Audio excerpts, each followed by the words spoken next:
Salam, hər vaxtınız xeyir olsun. Bugün sizlərə təbii ehtiyatları, onların növlərini, hansı ölkələrdə yayılmasının və sonunda mövzuya aid bir neçə testi izah edəcəm. Təbii ehtiyatlar insanların yaşaması və təsərrüfat fəaliyyəti üçün istifadə olunan təbii sərvətlərdir. Nə oldu təbii ehtiyatlar? İnsanların yaşaması, təsərrüfat fəaliyyəti üçün istifadə olunan təbii sərvətlər. Yəni təbii sərvətlə təbii ehtiyat deyərdim ki, eyni anlayışdır. Təbii sərvətlərə tələbat daim artsa da, onların miqdarı getdikcə tükənir. Mineral sərvətlərdən səmərəli istifadə üçün mövcud yataqlardan səmərəli istifadə etmək lazımdır. Mövcud yataqları tam mənimsəmək lazımdır. Xam maldan kompleks istifadə etmək lazımdır. Tullantıları təkrar emal etmək lazımdır. Yeni texnologiyadan istifadə etmək, ekoloji mühitin qorunması və s. nəzərə alınmalıdır. Deməli, mineral sərvətlərdən səmərəli istifadə üçün nə etmək lazımdır? Mövcud yataqlardan səmərəli istifadə etmək, eləcə də onları tam mənimsəmək, xam maldan kompleks istifadə etmək, tullantısız texnologiya keçmək, tullantıları təkrar emal etmək, ekoloji mühiti qorumaq və s. bu amillər mineral sərvətlərdən səmərəli istifadəyə əsaslanır. Faydalı qazıntıların istismarında iki istiqamət var. Bunlar hansılardır? Birinci, dərinə istiqamət, ikinci, eninə istiqamət. Dərinə istiqamət ehtiyatları tükənən Avropa ölkələri və ehtiyatlarından tam istifadə edən ABŞ üçün səciyyəvidir. Deməli, ABŞ, Böyük Britaniya, Almaniya, Fransa, İspaniya bunlar üçün faydalı qazıntıların mənimsənilməsində hansı istiqamət doğru cavabdır? Cavabınız dərinə istiqamət. Eninə istiqamət isə geniş ərazi və zəngin təbii sərvətlərə malik Rusiya, Avstraliya, Braziliya, Kanada, Cənubi Afrika Respublikası üçün səciyyəvidir. Deməli, Avropa ölkələri ABŞ üçün nə istiqamətdir? Dərinə. Geniş ərazi, zəngin təbii sərvətlərə malik olan Rusiya, Avstraliya, Braziliya, Kanada, Cənubi Afrika Respublikası üçün hansı istiqamət səciyyəvidir? Cavabınız eninə istiqamət. Təbii ehtiyatlar tükənən və tükənməyən təbii ehtiyatlara ayrılırlar. Tükənməyən təbii ehtiyatlar günəş, külək, geotermal qabarmadır. Tükənən təbii ehtiyatlar da tükənsə bərpa olunur, tükənsə bərpa olunmur. Yəni iki qrupa özü-özlüyündə ayrılır. Tükənənlər iki qrupa ayrıldı. Tükənən bərpa olunan, tükənən bərpa olunmayan. Tükənsə bərpa olunanlar hansılardır? Hava, su, torpaq, bitki və heyvanat. Tükənən bərpa olunmayan təbii sərvətlər isə neftdir, qazdır, kömürdür, dəmirdir, misdir, sinkdir, qurğuşundur, xorək duzu, kalium duzu, fosfor duzu, tikinti materialları olsun. Bunlar tükənən bərpa olunmayan təbii sərvətlər, təbii ehtiyatlardır. Potensial ehtiyatlar nədir? Potensial ehtiyatları isə hazırda istifadə edilməsi mümkün olmayan, lakin ehtiyatları müəyyən edilmiş təbii sərvətlərdir. Deməli, hazırda istifadə edilməsi mümkün olmayan, lakin ehtiyatları müəyyən olunmuş təbii sərvətlər nədir? Potensial ehtiyatlar. Təbii ehtiyatlarla təminatla tanış olaq.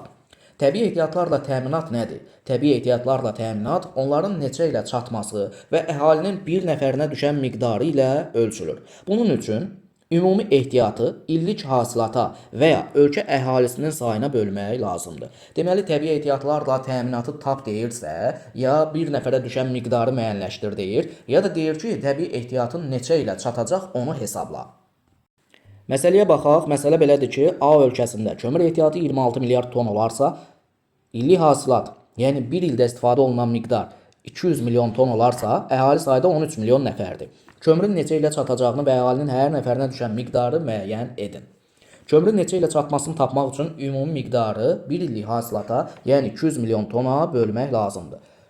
Cavabımız 1300 il eləyər. Deməli, ildə 200 milyon ton istifadə olunarsa, 26 milyard ton kömür 1300 ilə bəs eləyər.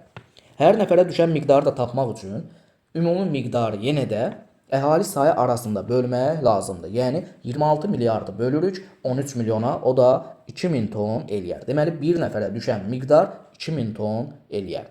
Neft qaz ehtiyatları. Bu ehtiyatlar əsasən İran körfəzində, Xəzər dənizində, Şimal dənizində, Meksika körfəzində, Qərbi Sibir ovalığı, Orinoco ovalığı, Şimali Afrika, Qvineya körfəzi, Böyük Çin düzənliyində yayılmışdır. Neft qaz ehtiyatları olan ərazilər deyirsə, cavabınız İran körfəzi, Xəzər dənizi, Şimal dənizi, Meksika körfəzi, Qərbi Sibir ovalığı, Orinoco ovalığı, Afrikanın şimal hissəsi, Qvineya körfəzi, Böyük Çin düzənliyi sizin cavabınızdır. Neft qazın əsas idxalçıları, yəni alıcıları hansı ölkələrdir?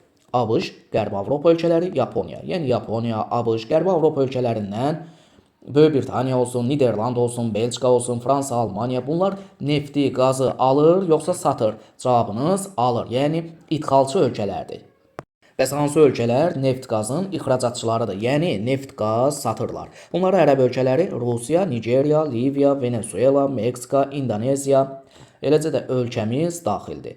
Aydındır. Ərəb ölkələri Rusiya, Nigeriya, Liviya, Venezuela, Meksika, İndoneziya, Azərbaycan neft qazı satırlar yoxsa alırlar? Əlbəttə satırlar. Yəni ixracatçı ölkələrdir.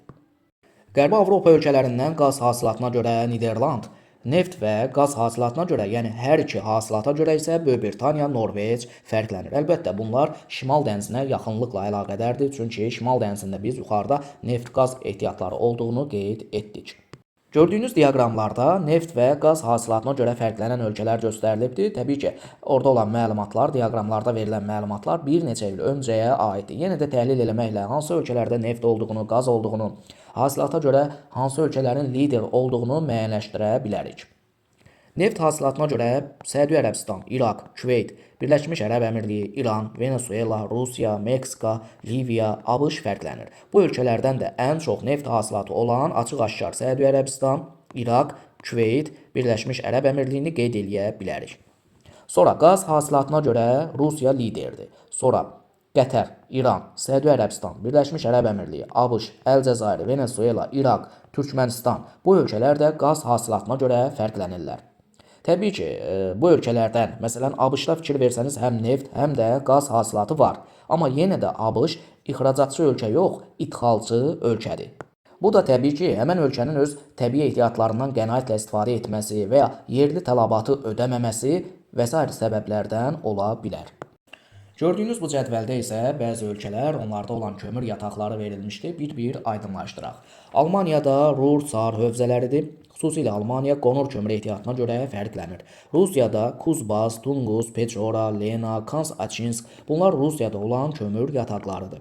Polşada yuxarı Sileziya, Ukraynada Donetsk, Donbas, Lvov, Valin kömür yataqları. Qazaxstanda Karakanda və Ekibastus, Özbəkistanda Angren, Şargun yataqları, Türkiyədə Zonguldaq və Eregli kömür yataqları, Çexiyada Astravakarbin kömür yatağı, Çində Fuşun kömür yatağı. Deməli Fuşun hardadır? Çində, Astravakarbin kömür yatağı hardadır? Çexiyada. Zonguldaq, Eregli hardadır? Türkiyə. Angren, Şargun yataqları Özbəkistan. Karakanda, Ekibastus, Qazaxstan. Donetskdir, Donbasdır, Lvov, Valindir. Bunlar hansı ölkənin kömür yataqlarıdır? Ukrayna. Yuxarı Sileziya, Polşa. Kuzbas, Tungus, Pechora, Lena, Kans-Açinsk bu kömür yataqları haranındır? Rusiyanın. Ruhr, Sar hövzələrində olan kömür yataqları hansı ölkənindir? Almaniyanın. Gördüyünüz bu diaqramda kömür hasilatına görə fərqlənən ölkələr göstərilibdir. Kömürün şərti işarəsi də bu qaydada. Deməli, kömür hasilatına görə ABŞ 257 milyard ton, Rusiya 193 milyard ton. Yenə də qeyd edeyim, bu məlumatlar bir neçə il öncəyə aid olan məlumatlardır. Amma bizdə ən az bir təəssürat yaranır da, kömür hansı ölkələrdədir, hasilata görə qabaqcıl ölkələr hansılardır və s. Deməli, Rusiya, Çin, Avstraliya, Hindistan, Almaniya, Cənubi Afrika Respublikası, Ukrayna, Polşa, Braziliya bunlar kömür hasilatına görə fərqlənən ölkələrdir. Kömürə görə fərqlənən ölkələr hansılardır? ABŞ, Rusiya, Çin, Avstraliya, Hindistan, Almaniya, Cənubi Afrika Respublikası, Ukrayna, Polşa, Braziliya. Lider ölkələr isə ABŞ, Rusiya, Çindir. Kömürün çıxarılmasında iki üsul var. Var açıq üsul, var şaxta üsulu. ABŞ-da, Avstraliyada, Cənubi Afrikada kömür əsasən açıq üsulla çıxarılır və bu üsul daha ucuz başa gəlir. Rusiyada, Ukraynada, Çində isə kömür daha çox şaxta üsulu ilə çıxarılır. Bu üsulu isə nisbətən baha başa gəlir. Açıq üsulla kömürün çıxarılması ucuz başa gəldiyi üçün Qərbi Avropa ölkələrində əksər kömür mədənləri, hövzələri tənəzzülə uğramışdır. Niyə? Çünki onlar öz kömürlərini, öz mədənlərini çıxarmağa üstünlük vermirlər. Açıq üsulla çıxaran digər ölkələrdən kömür alırlar. Çünki o daha ucuz başa gəlir. Gördüyünüz bu cədvəldə müxtəlif yanacaq növləri, onların istilik vermə qabiliyyətləri və əmsallarla göstəriciləri verilmişdir. Neftin istilik vermə qabiliyyəti kilokalori ilə 10.500-dür, əmsalı 1.5. Qazda istilik vermə qabiliyyəti kilokalori ilə 9.800 kilokalori, əmsalla 1.4. Daş kömürdə 7.000 kilokalori, əmsal 1. Torfun istilik vermə qabiliyyəti kilokalori ilə 3500, əmsalı 0.5. Odunda 2800 kilokalori, əmsalla 0.4. Yanar şist 2100-dür, əmsalla 0.3-dür. Deməli, neftin əmsalı 1,5-dir, qazın əmsalı 1,4, kömürün əmsalı 1, torfun əmsalı 0,5, quru odun 0,4, yanar şist isə 0,3-ə bərabərdir. 1 kiloqram daş kömür yandırılarkən verdiyi 7000 kilokalori istiliyi şərti yanacaq vahidi kimi qəbul olunur. Nədir şərti yanacaq vahidi? 1 kiloqram daş kömür yandırılarkən verdiyi istilik, yəni 7000 kilokalori. Qeyd elədiyimiz göstəricilərə aid düşən tapşırıqlar daha çox əvəz etməyə əsaslanır. Məsələn, müəssisənin tələbatını bu qədər neft ödəyir, həmən nefti əvəz eləmək üçün nə qədər odun lazımdır və yaxud qazı kömürdən əvəz elə və ya kömürü yanar şistdən əvəz elə, belə tapşırıqlar düşür. Baxaq tapşırıqlardan birinə. Məsələ belədir ki, müəssisənin tələbatını ödəmək üçün 120 min ton odun lazımdır. Bu tələbatı ödəmək üçün nə qədər neft lazım olduğunu hesablamalıyıq. Belə başa düşdük ki, nə qədər neft lazımdırsa, həmən neftdən alınan istiliyin miqdarı 120 min ton odundan alınan istiliyin miqdarına bərabər olmalıdır. Ona görə hər birini lazım olan nefti, bilmirik də olsun x ton, ondan alınan istiliyin miqdarını bərabər eləməliyik 120 min ton odundan alınan istiliyin miqdarına. Başqa sözlə, hər birini öz əmsalına vurub bərabərləşdirə bilərsən və ya hər birini öz istilik vermə qabiliyyəti var da, kilokalorilərlə onlara, o göstəricilərə vurub bərabərləşdirə bilərsiniz. Məsələn, əmsallarına vursaq, nə qədər neft lazımdır bilmirik, olsun x ton. Neftin əmsalı neçə idi? X-i vurursan 1,5-ə bərabərdir. 120 min ton odundur. Odunun da əmsalı neçə idi? 0,4. Vururuq 0,4-ə. Buradan bəlli olur ki, 1,5x bərabərdir neçəyə? 48 minə. X də bərabərdir 32 minə. Deməli, 120 min ton odunu 32 min ton neftlə əvəz etmək olar. Növbəti məsələ belədir ki, zavodda tələb olunan 2,1 milyon kilokalori enerjini ödəmək üçün lazım olan torfun miqdarı həmin enerji olan tələbatı ödəmək üçün lazım olan neftdən nə qədər çoxdur. Təbii ki, nə qədər neft, nə qədər torf lazım olduğunu təyin etmək üçün həmin enerjini neftin, torfun istilik vermə qabiliyyətlərinə, yəni 10.500-ə və 3.500-ə bölmək lazımdır. Torfu hesablayaq. 2,1 milyon kilokalorini bölürük torfun istilik vermə qabiliyyətinə, yəni 3500 kilokaloriya, eləyir 600. Nə qədər neft lazım olduğunu təyin etmək üçün 2,1 milyon kilokalori enerjini bölürük 10.500-ə. O da bərabərdir 200 eləyər. Deməli, lazım olan torfun miqdarı, lazım olan neftdən nə qədər çoxdur? Cavabınız 400 eləyər.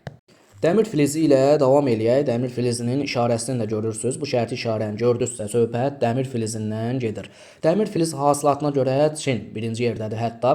Sonra Kanada, ABŞ, Braziliya, Liberiya, Cənubi Afrika Respublikası, Avstraliya, Rusiya, Ukrayna, İsveç, Hindistan, Qazaxstan fərqlənir. Və onu da qeyd edeyim ki, Kanada daha çox dəmir filizini Labradordan, ABŞ göllər ətrafından, Avstraliya, Qərbi Avstraliya yaylası və böyük su ayrıcı dağlarından, Rusiya Kurs maqnit anomaliyasından, Ukrayna Krivoy Rogdan, Qazaxstan Qustana yatağından hasil edir. Dəmir filiz hasilatına görə fərqlənən ölkələrə bir daha aydınlıq gətirək. Şimali Amerikada Kanada, ABŞ, Cənubi Amerikada Braziliya, Afrikada Liberiya və Car, Avstraliyada elə Avstraliya, Avrasiyada Çin, Rusiya, Ukrayna, İsveç, Hindistan, Qazaxstan və s. ölkələr dəmir filiz hasilatına görə fərqlənir. Dəmir filizinin əsas idxalçıları yenə də ABŞ, Qərbi Avropa ölkələri və Yaponiyadır.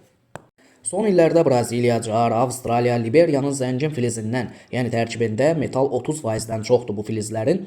Bununla əlaqədar olaraq ABŞ və Qərbi Avropada bir sıra hasilat rayonları tənəzzülə uğramışdı. Yəni ABŞ, Qərbi Avropa ölkələri artıq iqtisadi baxımdan həmən ölkələrdən filizin idxalına üstünlük verirlər. Niyə? Çünki özlərində çıxarılan filiz onlardan alınan filizdən baha başa gəlir. Ona görə də ucuz olsun deyə iqtisadi baxımdan bu əlverişli də əlbəttə öz yataqları tənəzzülə uğramışdı. Yəni öz yataqlarından elə də istifadə etmirlər. Onlar Braziliyadan, Cardan, Avstraliya və Liberiyadan filiz almağa üstünlük verirlər. Digər faydalı qazıntılarla davam edək. Xromit şərti işarəsi bu qaydada. Xromit hasilatına görə Türkiyə, Filippin və s. ölkələr fərqlənir. Uran şərti işarəsi bu qaydada. Uran ehtiyatına görə fərqlənən ölkələr Avstraliya, Afrikadan Namibiya, Niger və Cardır. Sonra Asiya ölkələrindən Qazaxstan, Özbəkistan, Rusiya, Avropa ölkələrindən Fransa, Şimali Amerikadan da Kanada. Aydındır. Deməli, uran ehtiyatı olan ölkələr hansılardır? Avstraliya, Namibiya, Niger, Qazaxstan, Özbəkistan, Rusiya, Fransa, Kanada, Car. Mis ehtiyatı. Misin şərti işarəsi bu qaydada dünyanın iki əsas mis qurşağı var. Bunlara Ant mis qurşağı və Mərkəzi Afrika mis qurşağı daxildir. Ant qurşağında yerləşən ölkələrə Çili, Peru daxildir. Mərkəzi Afrika mis qurşağında isə Kongo Demokratik Respublikası və Zamibiya yerləşir. Deməli, Çilidir, Perudur, Kongodur, Zamibiyadır. Bu ölkələr nə hasilatına görə fərqlənirlər? Cavabınız mis hasilatına görə. Bu ölkələrdən başqa Rusiya, Çin, ABŞ bunlar da mis hasilatına görə fərqlənən ölkələrdir. Misin idxalçıları, yəni alıcıları ABŞ, Kanada, Qərbi Avropa ölkələri və Yaponiyadır. Deməli, misin idxalçıları, alıcıları hansı ölkələrdir? ABŞ, Kanada, Qərbi Avropa ölkələri və Yaponiya. Nikel. Nikelin şərti işarəsi bu qaydada nikel ehtiyatına görə Kuba, Kanada və s. ölkələr fərqlənir. Deməli, nikel deyəndə Kuba, Kanada qəbul etməliyik. Qalay Wolfram. Qalayın şərti işarəsi bu qaydada qalay Wolfram hasilatına görə İndoneziya, Malayziya, Tayland fərqlənir. Aydındır, İndoneziya, Malayziya, Tayland deyəndə qalay Wolfram yadımıza düşsün. Əlavə olaraq Latın Amerikasında, Boliviyada da qalay hasilatı var. Qeyd etdiyimiz məsələlərə xəritə üzərində bir daha aydınlıq gətirək. Başlayaq dəmir filizindən. Dəmir filiz hasilatına görə fərqlənən ölkələrə Kanada, ABŞ, Braziliya, Cənubi Afrika Respublikası, Liberiya, Avstraliya, İsveç, Rusiya, Ukrayna, Qazaxıstan, Çin və Hindistan daxildir. Mis hasilatı. Mis hasilatına görə and ölkələri Peru, Çili və Mərkəzi Afrika ölkələrindən Kongo Demokratik Respublikasını, Zamibiyanı qeyd etmək olar.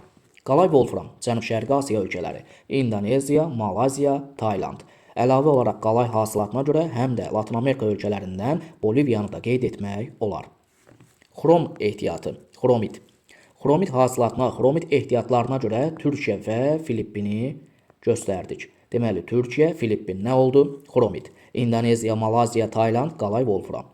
Kongo Demokratik Respublikası, Zamibiya, Peru, Çili bunlar üçün mis hasilatı. Kanada, ABŞ, Braziliya, Car, Liberiya, Avstraliya, Hindistan, Çin, Qazaxıstan, Ukrayna, Rusiya, İsveç bunları nə birləşdirir? Dəmir filiz hasilatı. Boksit. Boksitin şərti işarəsi bu qaydada boksit nə üçün lazımdır? Boksit alüminium əldə etmək üçün əsas xammaldır. Amma boksitin emalı və alüminium istehsalı çoxlu enerji tələb etdiyindən əsasən bu sahə inkişaf etmiş ölkələrdə cəmlənmişdir. Məsələn, Yamaykadır, Surinamdır, Gayana, Gvineya kimi dövlətlərdə boksit hasilatı çox olsa da, ucuz enerjiləri olmadıqları üçün onlar çıxarılan boksitin çoxunu alüminium istehsalı etmək üçün ABŞ-a, Norveçə, Kanadaya, Böyük Britaniya və Yaponiyaya ixrac edirlər. Bəzi ölkələrdə isə, məsələn, Braziliya, Avstraliya, Rusiya, Çin, Fransa, Macarıstan bu ölkələrdə həm boksit hasil olunur, həm də alüminium istehsalı həyata keçirilir. Niyə? Çünki onların həm boksit ehtiyatı var, çıxara bilirlər, həm də ucuz enerjiləri var ki, çıxarılan boksiti emal edə bilirlər. Xəritə sxemdə boksit hasilatına görə fərqlənən ölkələr göstərilmişdir. Təbii ki, boksit hasilatına görə fərqlənən ölkə, boksit ehtiyatına görə fərqlənən ölkə Avstraliyadır. Bundan başqa Yamayka, Venezuela, Surinam, Braziliya, Afrikada Gvineya, sonra Avstraliyanı qeyd elədik. Avrasiyada Hindistan, Çin, Qazaxıstanda da boksit ehtiyatı var. Rusiya, Yunanistan, Macarıstan, Fransa. Bu ölkələr boksit ehtiyatına görə, hasilatına görə fərqlənirlər. Qızıl ehtiyatı. Qızılın şərti işarəsi bu qaydada qızıl hasilatına görə Car, ABŞ, Avstraliya, Rusiya, Özbəkistan fərqlənir. Xüsusilə qeyd edeyim ki, Tautuna qızıl yatağı Carda, ABŞ daha çox Alyaskadan qızıl hasil eləyir, Superpit qızıl yatağı isə Avstraliyada yerləşir. Qızıl hasilatına görə fərqlənən ölkələr hansılar oldu? Car, ABŞ, Avstraliya, Rusiya, Özbəkistan. Almaz. Şərti işarəsi bu qaydada. Almaz hasilatına görə fərqlənən ölkələrə Car, Rusiya daxildir. Rusiyada da xüsusilə Saxa Respublikası əsas almaz ehtiyatına görə qabaqcıl ölkələrdəndir. Okean sahilindən almaz hasilatına görə isə Namibiyanı qeyd etmək olar. Fosforit. Fosforitin şərti işarəsi gördüyünüz bu formada və fosforit də daha çox Şimali Afrikada, xüsusilə Mərakeşdə olduğunu unutmayaq. İndi isə öyrəndiyimiz mövzulara aid bir neçə testin izahına baxaq. 4-cü tapşırıq. Daş kömür ehtiyatının çoxluğuna görə fərqlənən ölkələr, daş kömür ehtiyatına görə fərqlənən ölkələrə verilənlərdən C bəndi uyğun gəlir: Rusiya, ABŞ, Çin. 6-cı tapşırıq. Afrikanın neft ehtiyatları ilə zəngin olan əraziləri, həm Şimali Afrika, çünki orada Əlcəzair, Liviya, Misir var, həm də Qvineya körfəz sahili əraziləri qeyd etdik. Yəni 2 və 3 B bəndi doğru cavab idi. Sonra 10-cu tapşırıq. Xəritə sxemə əsasən neft və təbii qaz ehtiyatları ilə zəngin olan su hövzələri. Avropada 5, yəni Şimal dənizi idi. Sonra 3 nömrə Xəzər dənizi, 1 nömrə İran körfəzi, 7 nömrə Meksika körfəzi. Deməli cavabınız 1, 3, 5, 7 olmaqla A bəndi idi. 11-ci tapşırıq. Xəritə sxemə əsasən boksit hasilatına görə fərqlənən ölkələr. Boksitə görə 2 nömrə Yamayka, 1 nömrə Braziliya, 7 nömrə Qvineya, 4 nömrə də Avstraliya. Cavab 1, 2, 4, 7 olmaqla C bəndi idi. 14. İxracatlarında neftin üstünlük təşkil etdiyi ölkələr. Əlbəttə, Türkiyənin neft qazda adını çəkmədik, 3 yanlış olar. Sonra 5 nömrə Əfqanistandır, yanlışdır. Sonra 8 nömrə Pakistandır, o da yanlışdır, neft qazda adını çəkmədik. Cavabınız İraq 6, 2 Səudiyyə Ərəbistan, 4 nömrə Birləşmiş Ərəb Əmirliyi, 7 nömrə də İran. Cavab 2, 4, 6, 7 E bəndi idi. 24. Dünyada ən böyük daş kömür ixracatçıları, yəni daş kömür satanlar Avstraliya idi, CAR-dır, ABŞ-dır. Belçika, Fransa, İtaliya bunlar daş kömürün alıcılarıdır, yəni idxalçılarıdır. 1, 4, 5 E bəndi doğru cavab idi. 26. Dünyanın mis və qalay wolfram qurşaqlarına uyğun gələn müvafiq regionlar. Mis regionu, yəni mis qurşağı həm And ölkələri idi, həm də Mərkəzi Afrika idi da. Qalay wolfram da Cənub-Şərqi Asiya. Yekun cavab A bəndi idi.